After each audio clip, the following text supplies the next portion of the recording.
There's loads of misinformation about how quickly police must issue a speeding fine. Let's look at the facts so that bad advice doesn't land you in hot water. There is a process for being issued with a speeding ticket, or to give it its proper name, a fixed penalty notice. Firstly, you must be issued with a notice of intended prosecution, or NIP. If you're pulled over by a police officer for speeding, then they can give you a verbal NIP. But if you're caught by a speed camera, then whoever's the registered owner of the vehicle will receive the NIP through the post. The NIP includes a form which must be completed and returned within 28 days. This form allows the vehicle owner to confirm who was driving the vehicle at the time.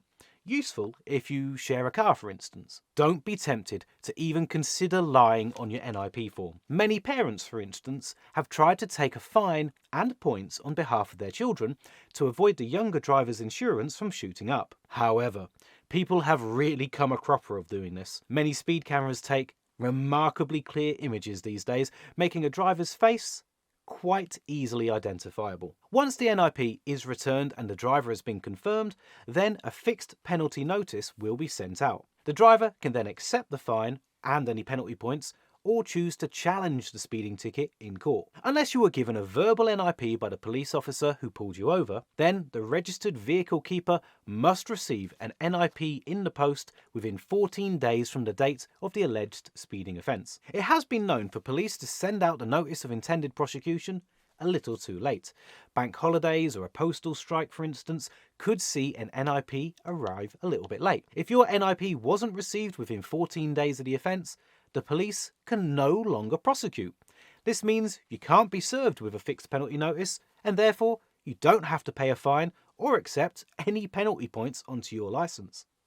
However, if the NIP was served within 14 days, then there's a second time limit that the police need to adhere to. They only have 6 months to issue you with the actual fine, the fixed penalty notice. It's here where most of the confusion online comes from, with much advice on forums not clearly defining the difference between a notice of intended prosecution and a fixed penalty notice. Being misled into believing that you can treat a fixed penalty notice as if it's invalid because it arrived after 14 days, when really it only has to arrive within 6 months, ignore it and treat it as invalid, and you could end up in some pretty hot water. Additionally, and this point is potentially very important, if you were grossly over the speed limit, then you could be charged with dangerous driving. This is far more serious than a regular speeding ticket.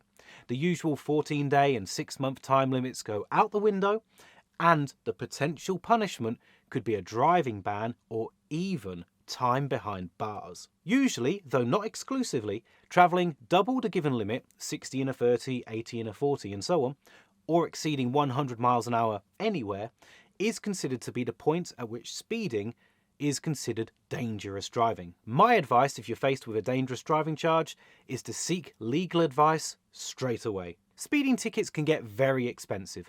Just how far over the speed limit you were driving, along with your weekly income, is usually what's used to determine how much your fine's going to be. The greater the speed, the greater the percentage of your weekly income that you'll be fined, as well as racking up a greater amount of penalty points onto your licence. In the UK, speeding fines are capped at £2,500 for motorways and £1,000 on other roads. Speeding fines are based on a percentage of your weekly income, meaning 2 people can be fined 2 different amounts for the same type of speeding offence. Some of the worst speeding offences can cost up to 700% of your weekly income without exceeding those caps.